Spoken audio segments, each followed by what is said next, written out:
वर्ग 8 के इस विज्ञान की कक्षा में हम सभी धातु और अधातु के संबंध में चर्चा को आरंभ किए हुए हैं और लगातार इसके बारे में जानकारी हम प्राप्त कर रहे हैं। आज यह दूसरी दिन है, सेकेंड डे है, जब हम धातुओं और अधातुओं के बारे में अधिक से अधिक जानकारियां को प्राप्त करेंगे। तो वर्ग आरंभ करने के पहले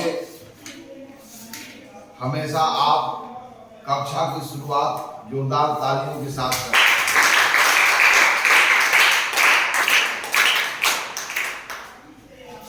कल की कक्षा में धातुओं का हमारे जीवन में कितना महत्व है, इन बातों को आप जानते हैं। खाना बनाने वाले सभी बर्तन धातुओं के बने होते हैं। कृषि, जितने भी कृषि यंत्र हैं, कृषि के औजार हैं, वो सब धातुओं के बने होते हैं। हम जिस ऑर्नामेंट का यूज करते हैं वो धातुओं के बने होते हैं।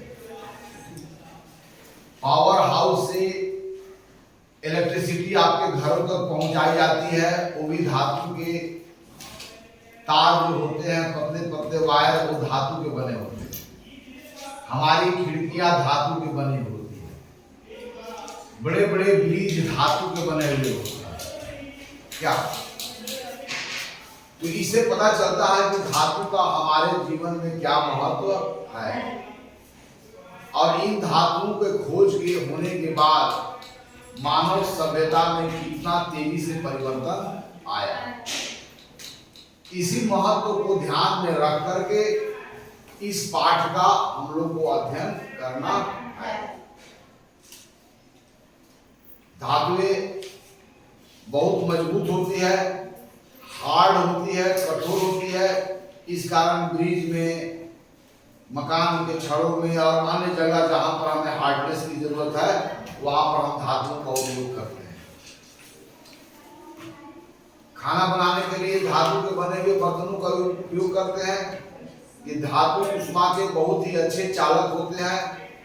उष्मा के सुचालकता का गुण को प्रकट करते हैं। इस गुण का कारण हम खाना बनाने वाले बर्तनों जो होते हैं वो धातुओं के बने हुए बर्तनों का हम उपयोग करते हैं। धातुओं में विद्युत चालकता का गुण पाया जाता है, अर्थात धातु से होकर के विद्युत धारा प्रवाहित होती है। तो विद्युतीय चालकता के गुण होने के कारण इनका उपयोग हम विद्युतीय तारों में करते हैं। धातुओं में चमक होती है, बहुत खूबसूरत चमक होती है।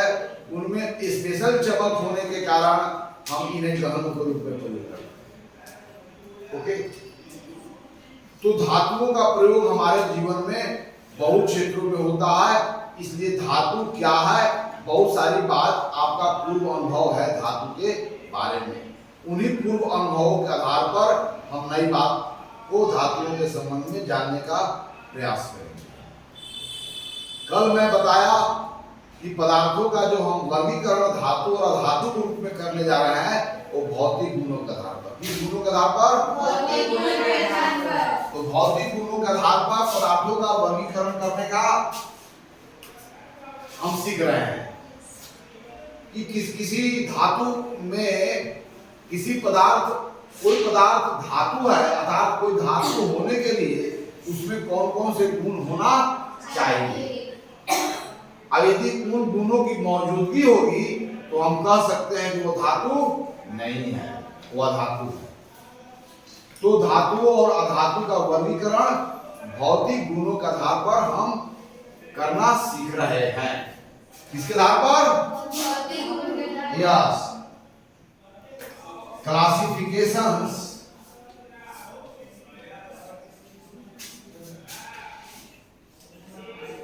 Of metal and non metal.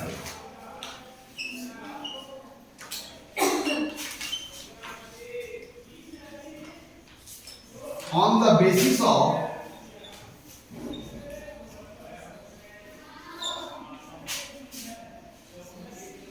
physical property,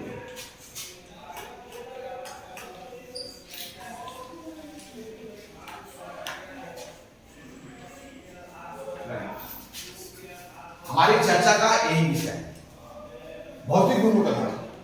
तो कल मैं बताया कि भौतिक गुण क्या है, वह गुण जो हमारा इंद्रियों के द्वारा ग्राह्य है, जो हमारा 5 सेंस ऑफ ऑर्गन है, इनके द्वारा सूचना मिलनी चाहिए उसके बारे में, या जो सूचनाएं हमारी आंख को मिलती है, कान को मिलती है, त्वचा और नासिका को मिलती है, जीवा को मिलती है, ये सारे इंफॉर्मेशन जो हम प्राप्त करेंगे इस सेंस ऑफ ऑर्गन के द्वारा, वो सभी सूचना उसके बारे में भौतिक गुण होगा।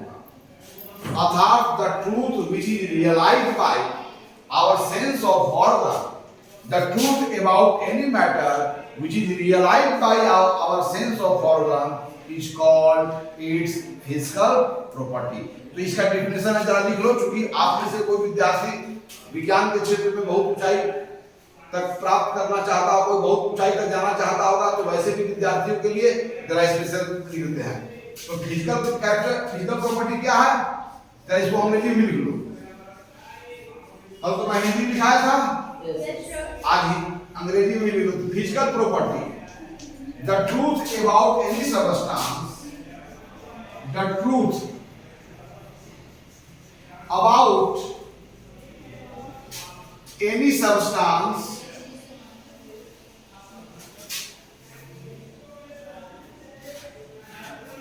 which is realized by, which is realized by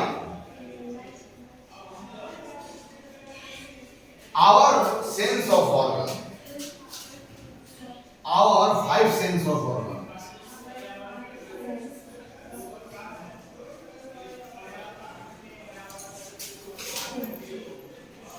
organs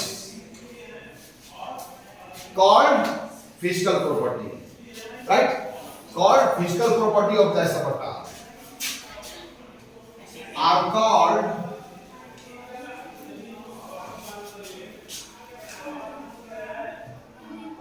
physical property of that substance।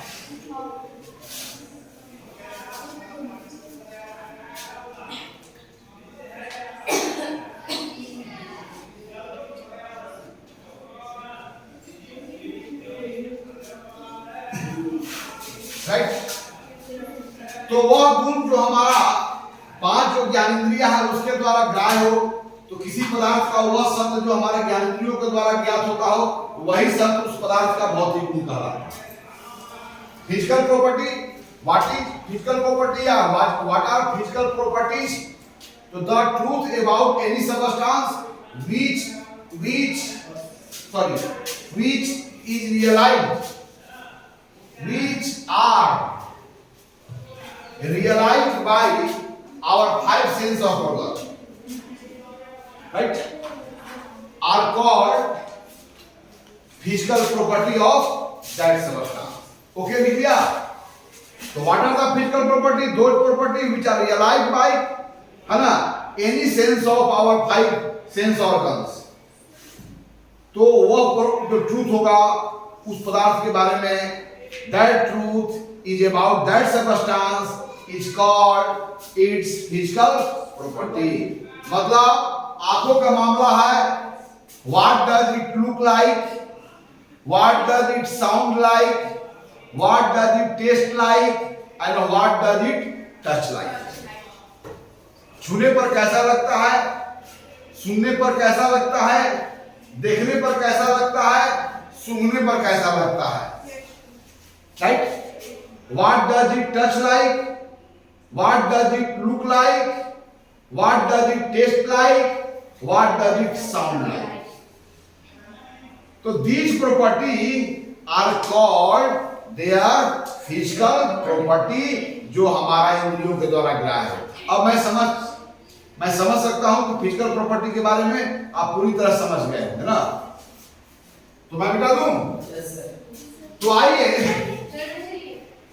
सबसे पहला फिजिकल प्रॉपर्टी जिसके बारे में कल मैं चर्चा किया था, आघात वर्धनीयता, मैलिएबिलिटी, आघात वर्धनीयता। अर्थात पहला प्रॉपर्टी की बात हम लोग कल किए थे, आघात वर्धनीयता। नियता अर्थात आघात करने के बाद बिना टूटे जिसमें वृद्धि हो, जो फैल जाए, इस गुण को हम लोग क्या कहते हैं? आघात वर्धनीयता।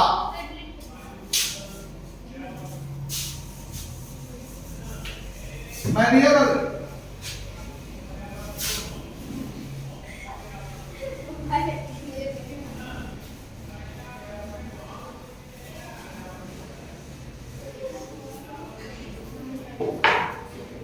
दूसरा हम लोग बात करेंगे वन बाय वन अपीयरेंस, देखने में कैसा लगता है। पहले बात करेंगे what does it look like, दिखावट।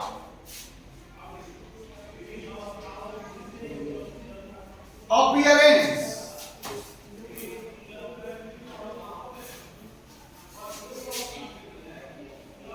How, what does it appear. Appear के मतलब कैसा देखने में लगता है। जब हमारे आंखों के सामने आता है तो हमारी आंखों में वो कैसा तस्वीर बनाता है, राइट। तीसरा हम लोग बात करेंगे, क्या बात करेंगे? तन्यता, डक्टिलिटी। तन्यता, तन्यता माने किसी चीज को जब खींचा जाता है तो बिना टूटे वो पतले पतले तारों में परिवर्तित होता है अथवा नहीं होता। चौथा चमक, लश्चर। सबका मैं अंग्रेजी दिखाता हूं, तन्यता सबका मैं दिखाता हूं, लश्चर। और फिर होगा ऊष्मा एवं विद्युत का चालकता, कि वह पदार्थ अपने से होकर के ऊष्मा या विद्युत धारा को प्रवाहित होने देता है अथवा नहीं। वह पदार्थ अपने से होकर के ऊष्मा के बहाव को अनुमति देता है अथवा नहीं। विद्युतीय धारा के बहाव को अनुमति देता है अथवा नहीं। अर्थात ऊष्मा एवं विद्युत की चालकता।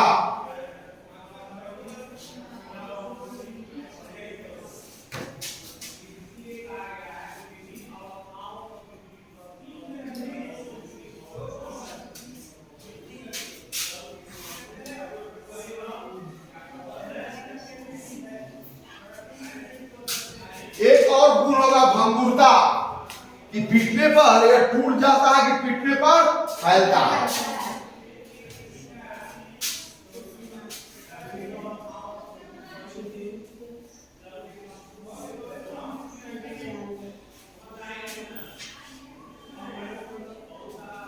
आघात वर्धनीयता, कल में लिखा है ना, मैलिएबिलिटी।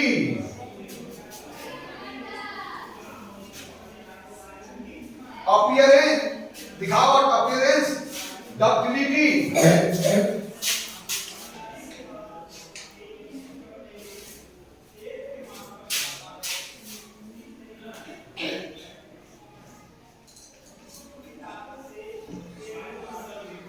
चमक, lustre.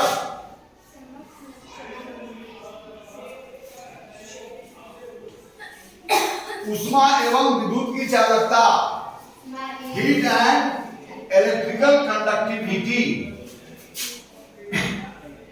heat and electrical conductivity, electrical conductivity।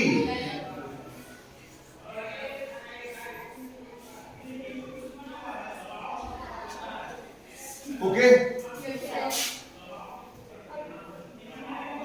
और चौथा अंतिम जो है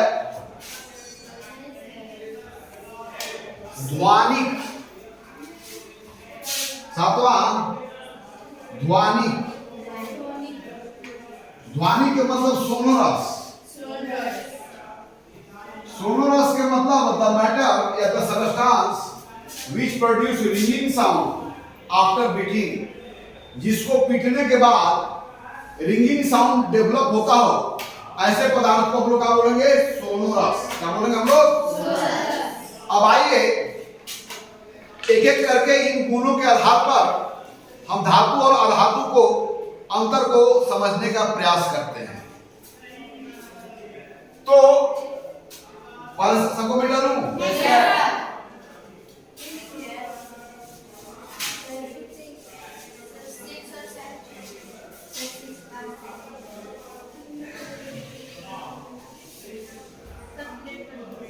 बताता हूं इसकी तो बात हो गई है। आघात वर्धनीयता जिसको पीटते हैं और क्या होता है, फैल जाता है, लेकिन टूटता नहीं है। Without breaking into pieces it expands into thin sheets, right. अब आइए, तो मैं लोहा को अगर मैं पीटूं, तुम तो उस घर से आती हो जहां पर लोहा को दिन रात पीटा जाता है, तो क्या लोहा को जब पीटा जाता है तो उसको टूटते हुए देखा है? क्या देखा है? फैल जाता है। अगर मैं एल्युमिनियम की भी तार को तुम लोग देखा होगा, या एल्युमिनियम के बर्तन को देखा होगा, घर में वैसा टूटे फूटे बर्तन होगा, उसको बार बार पीट के देखना, तो पीटने पर क्या होगा? टूट जाएगा कि फैलेगा? लेकिन वहीं पर लकड़ी को मैं पीटूं तो टूट जाएगा कि फैलेगा? मिट्टी के ढेला को मैं अगर पीटूं तो टूट जाएगा कि फैलेगा? चीनी के ढेले को मैं पीटूं तो टूट जाएगा कि फैलेगा?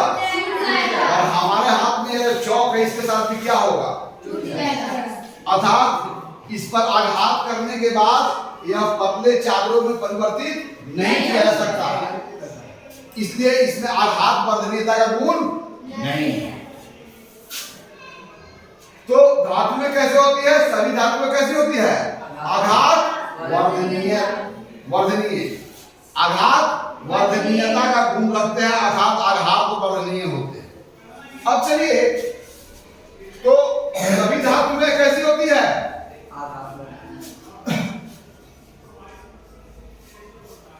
मैलिएबल होते हैं।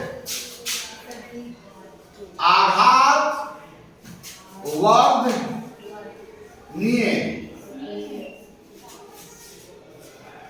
होते हैं कि नहीं है? अब चलिए, धातुओं के अंदर में यह जो गुण है, यह हमारे लिए वरदान है कि अभिशाप है।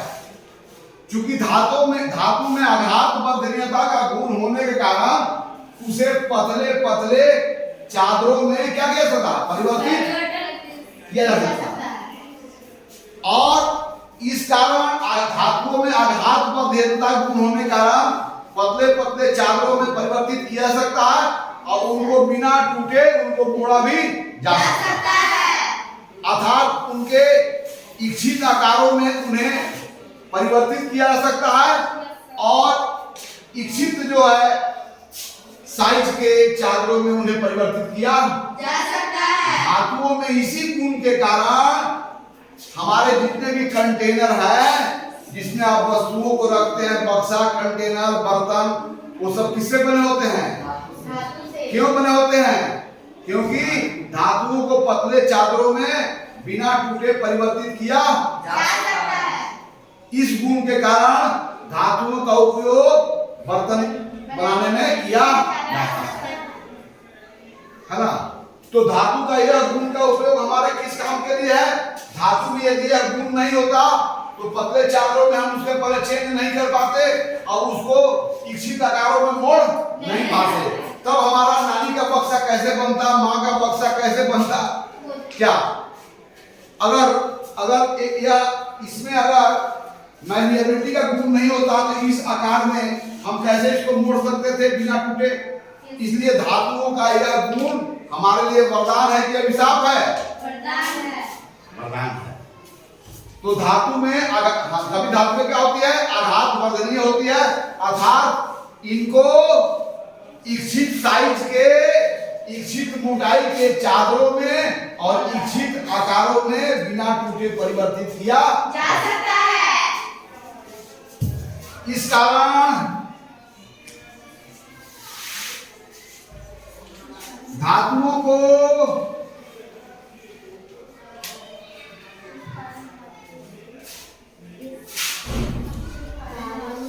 इच्छित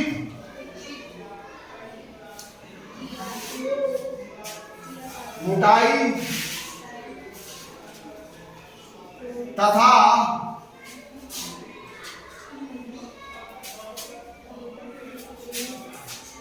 इच्छित मोटाई के चादरों में, चादरों का मतलब है सीट, सीट परिवर्तित किया जा सकता है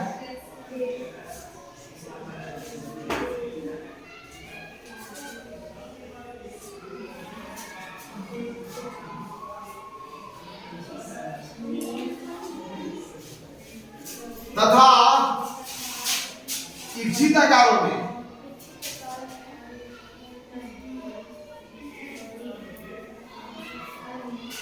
आकारों में मोड़ा जा सकता है।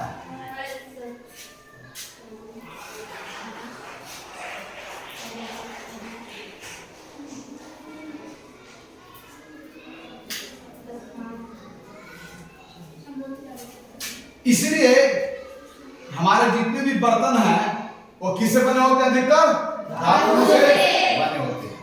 अब धातुओं का यह गुण हमारे लिए क्या है? वरदान।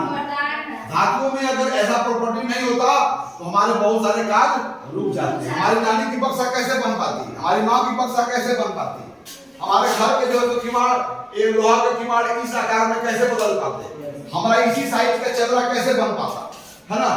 तो हमारे जो बहुत सारी समस्याएं हैं उस समस्याओं का समाधान धातुओं में अगर वर्धनीयता गुण होने कारण हो जाता है। ओके, चलिए अब हम दूसरा गुण का इसका प्रयोग कर रहे हैं, हार्डनेस में छूट गया, कठोरता। क्या आप जब छूते हो तो आप how does you feel when you touch your bench? Yeah, it feels you very hard, right? Hard का मतलब क्या होता है? कड़ा, जिसको आसानी से उसका रूप में परिवर्तन नहीं किया जा सकता है। तो दूसरा कौन सी गुण की चर्चा हम लोग कर रहे हैं? हार्डनेस। मैं बता दूं,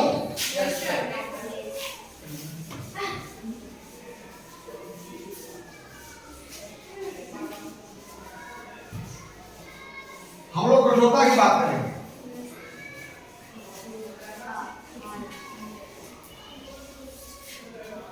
हार्डनेस।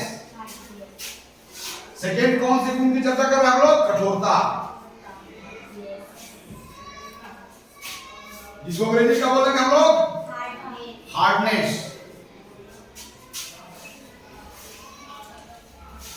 वह गुण जिसके कारण किसी पदार्थ को आसानी से मोड़ा नहीं जा सकता। वह गुण जिसके कारण किसी पदार्थ को आसानी से मोड़ा नहीं जा सकता। अर्थात वह गुण जिसके कारण किसी पदार्थ को आसानी से उसके रूप को परिवर्तन नहीं किया जा सकता। क्या? तो ऐसे पदार्थों को हम लोग क्या बोलते हैं? कठोर पदार्थ। तो कठोरता किस गुण को कहते हैं? वह गुण जिसके कारण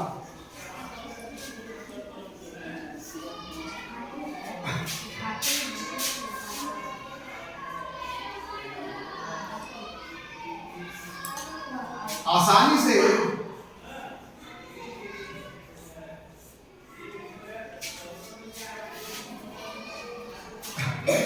मोड़ा ना जा सके।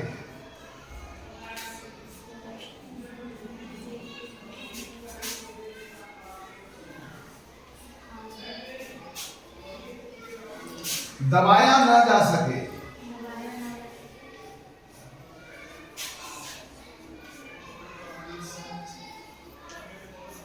तोड़ा ना जा सके।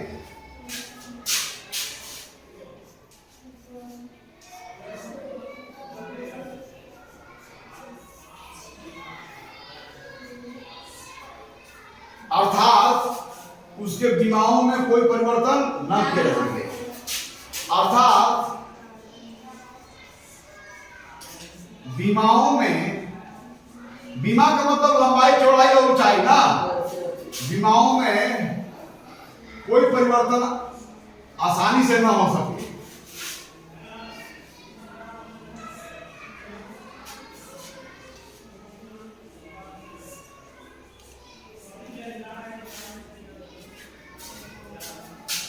न हो सके,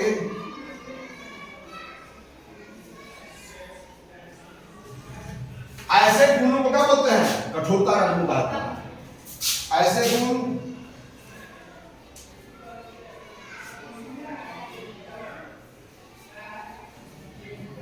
कठोरता का गुण कहा जाता है।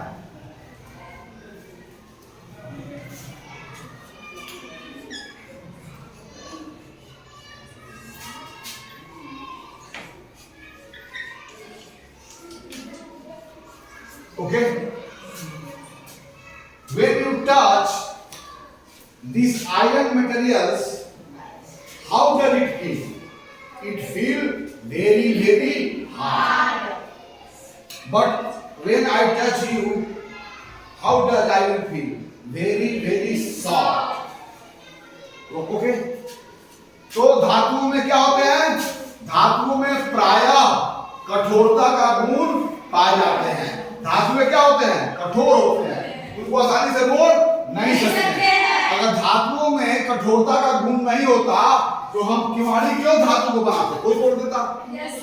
ब्रिज क्यों बने होते हैं धातु का? क्यों जो है तो रेलवे ट्रैक जो होता है वो धातु के बने होते हैं। क्या जी? क्यों सारा जो कृषि यंत्र है, फार है, कुदार है, ट्रैक्टर का केजविल है, जितना भी चीजें हैं वो सब किससे बने हुए हैं?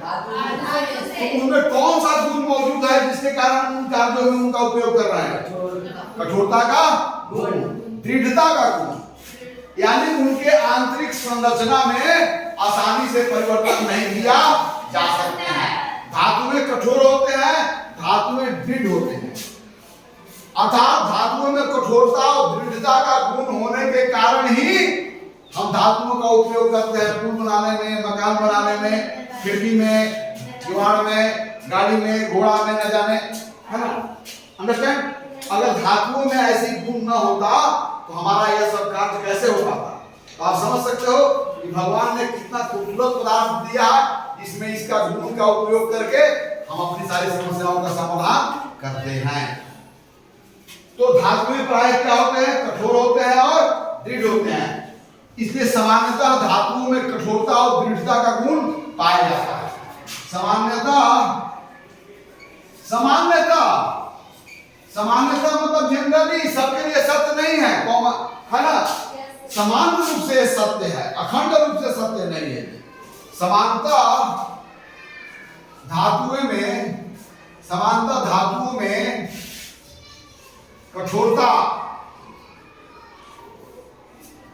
एवं दृढ़ता का मतलब होता है रिजिडिटी। याद कर लो, रिजिडिटी, हार्डनेस एंड रिजिड। धातुओं में कठोरता एवं दृढ़ता का गुण पाया जाता है।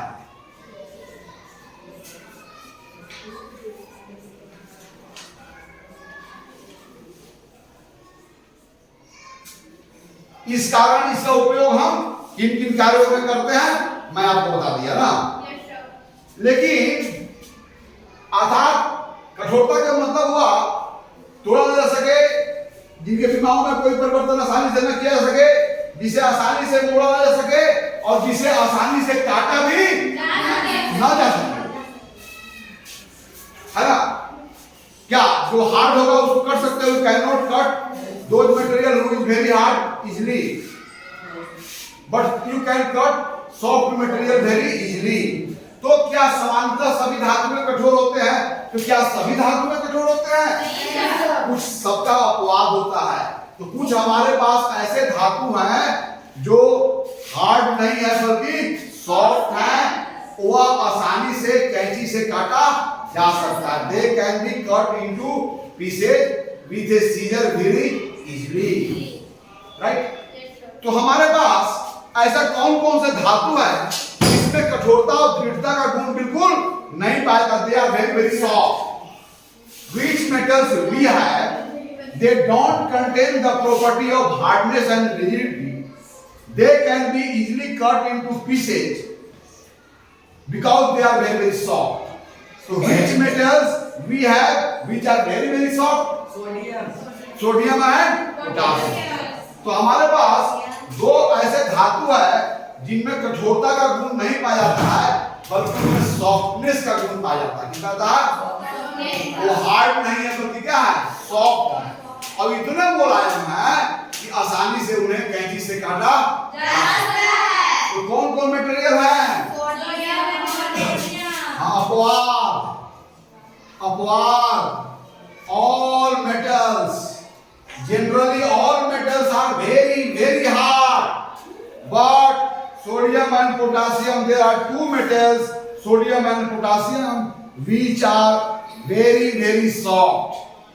They can be cut into pieces with a scissor very easily.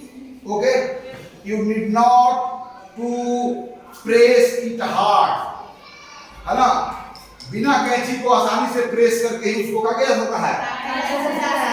तो सोडियम और पोटेशियम में कठोरता का गुण नहीं पाया जाता है। ये कैसे धातु है? मुलायम धातु। तो सोडियम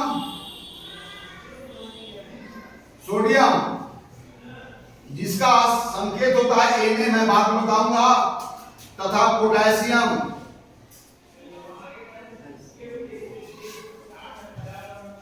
जिसका सूत्र होता है K ना। तो ये सोडियम और पोटेशियम क्या है? बहुत ही मुलायम धातु है। कैसे है बोलो?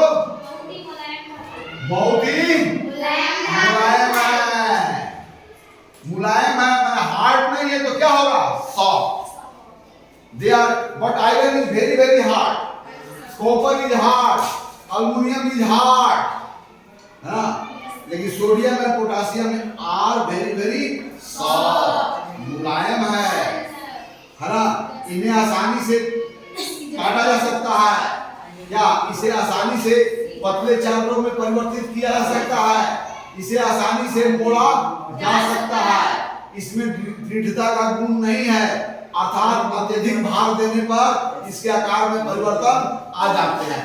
इस कारण जहां पर दृढ़ता और कठोरता की हमारी आवश्यकता है, उन जगहों पर सोडियम और पोटेशियम धातु का उपयोग नहीं किया जाता। क्लियर हो गया ना जी? तो धातुओं में आघात पर दृढ़ता का गुण पाया जाता है, अर्थात आघात करने के बाद पतले चावलों में परिवर्तित हो जाते हैं। लेकिन वहीं पर जो टूट जाते होंगे, जिनमें भंगुरता का गुण पाया जाता होगा, वह धातु नहीं होंगे। दूसरा, धातु का कठोरता के बारे में हम लोगों ने कठोरता के बारे में हम लोग जाना कि धातुओं में कठोरता का गुण पाया जाता है, और धातुओं में कठोरता का गुण के होने का बहुत सारे कार्यों में धातु के बने हुए वस्तुओं का हम प्रयोग करते हैं। लेकिन संसार में सभी चीज का अपवाद है, इसलिए सामान्यतः लिखा है कि धातुएं कठोर होते हैं, लेकिन सभी धातुएं नहीं होते। हमारे पास उदाहरण है, दो ऐसे धातु हैं जो बहुत ही मुलायम है, दे आर very सॉफ्ट, है ना? उनको आसानी से कैंची से काटा जा सकता है। ओके, तब यहाँ पर हम धातुओं के जिन गुणों के बारे में यहाँ पर आपको जानकारी दे रहे हैं। कौन से गुण है? भौतिक गुण, है ना? सब हमारा ज्ञान इंद्रियों की मामला है भाई। चलिए, अब तीसरा जो उसका गुण है अपीयरेंस।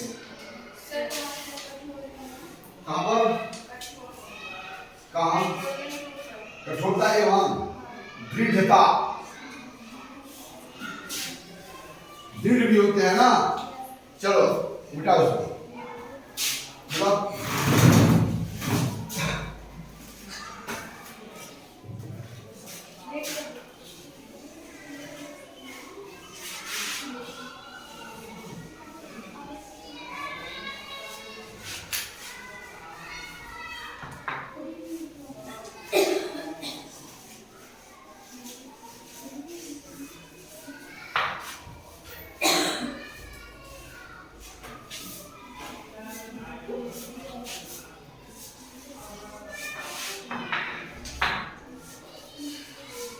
दिखावट के बारे में बात करें कि देखने पर कैसा लगता है, इसके रंग कैसे होते हैं।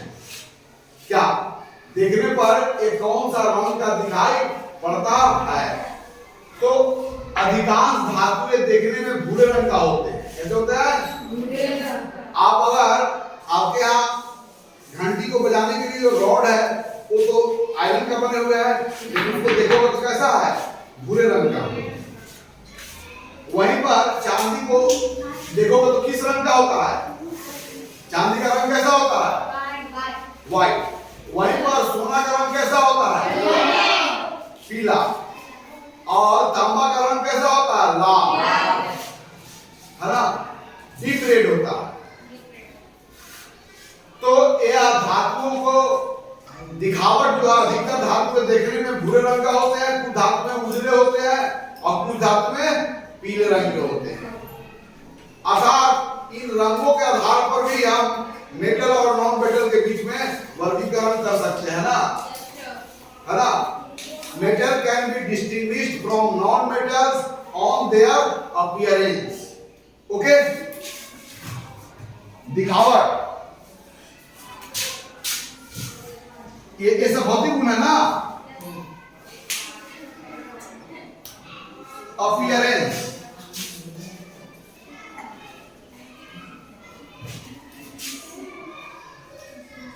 अधिकांश धातुएं क्या होती है? भूरे रंग की होती है।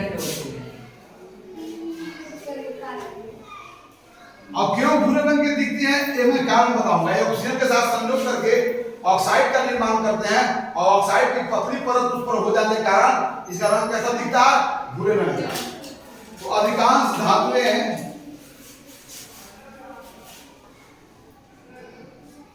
भूरे रंग का।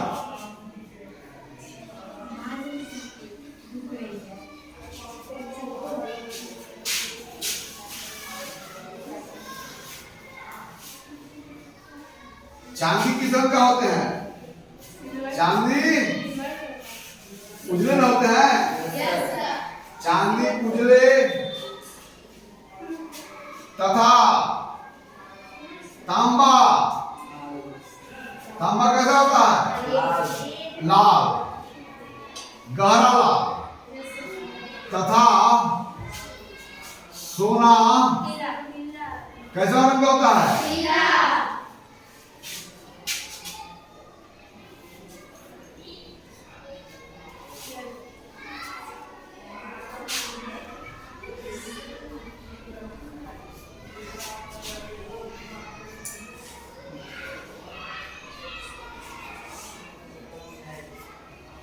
ओके, इसका मैं कारण बताऊंगा। अधिकांश धातुएं भूरे रंग की क्यों दिखती है ना।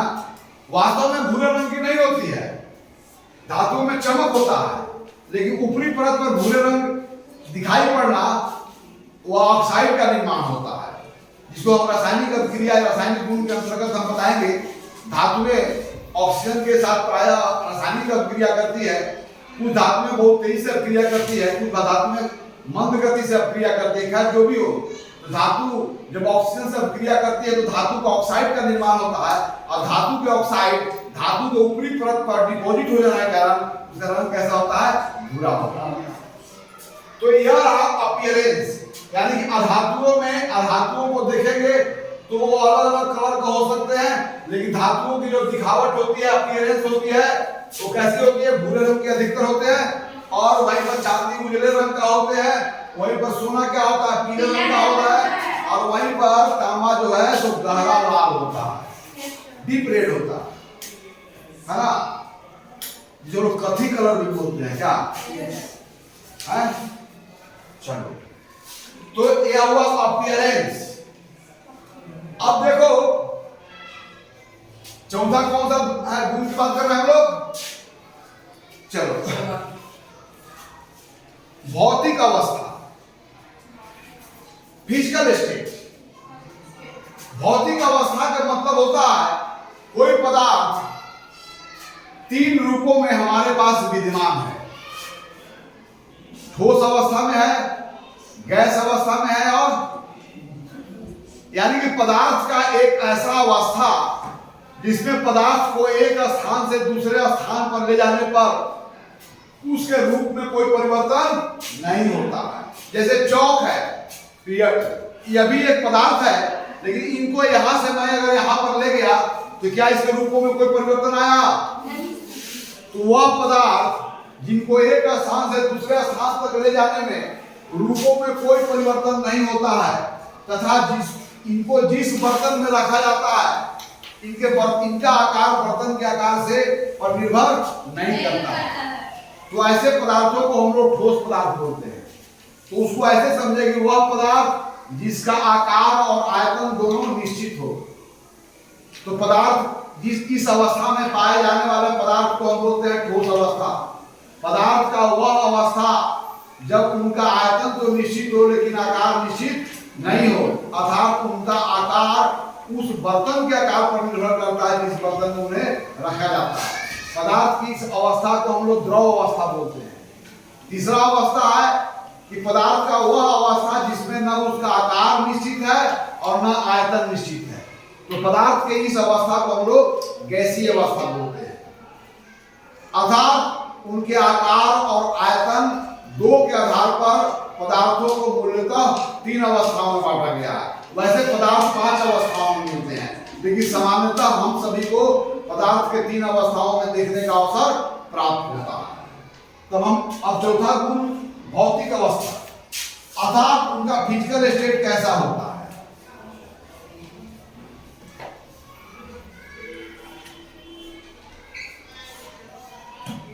सभी धातुएं प्रायः ठोस अवस्था में पाई जाती है।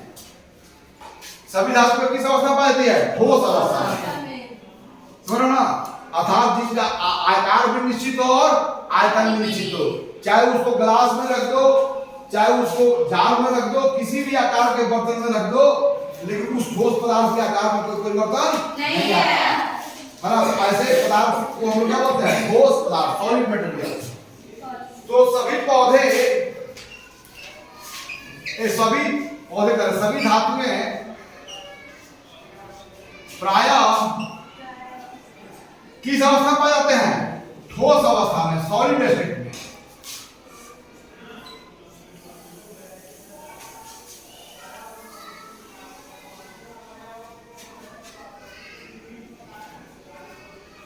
परंतु इसका भी अपवाद है।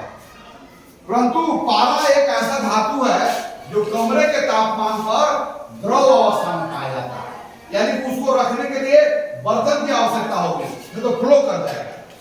समझ रहा? परंतु पारा एक ऐसा धातु है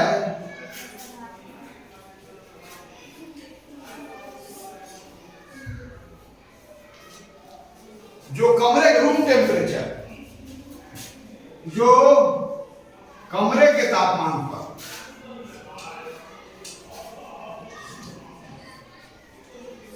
इसको क्या बोलेंगे हम लोग? Room temperature.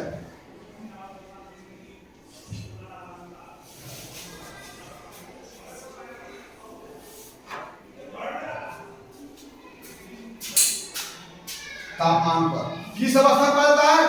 द्रव अवस्था में, लिक्विड, द्रव, नॉट द्रव्य।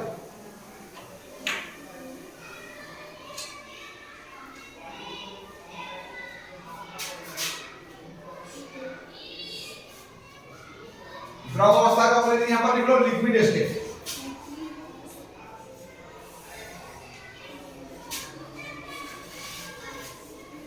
सब इंग्लिश टर्म लिखते चलो ना। Liquid state, there are 3 state of matter generally found around you: solid state, liquid state and gaseous state.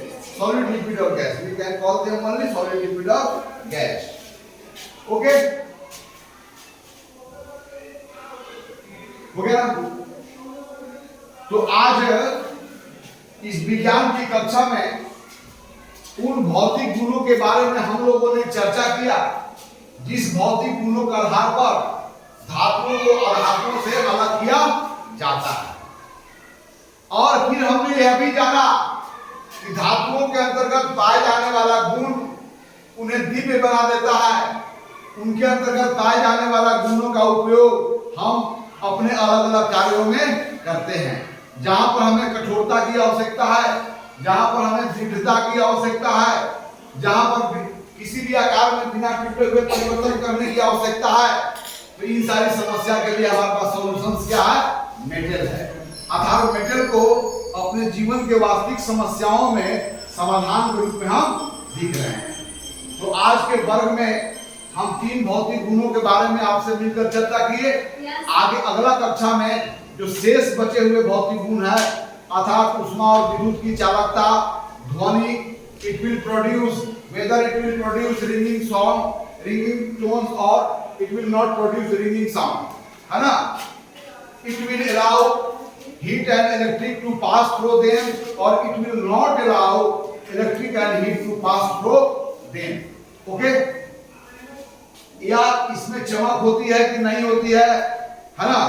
They are luster or they are not luster.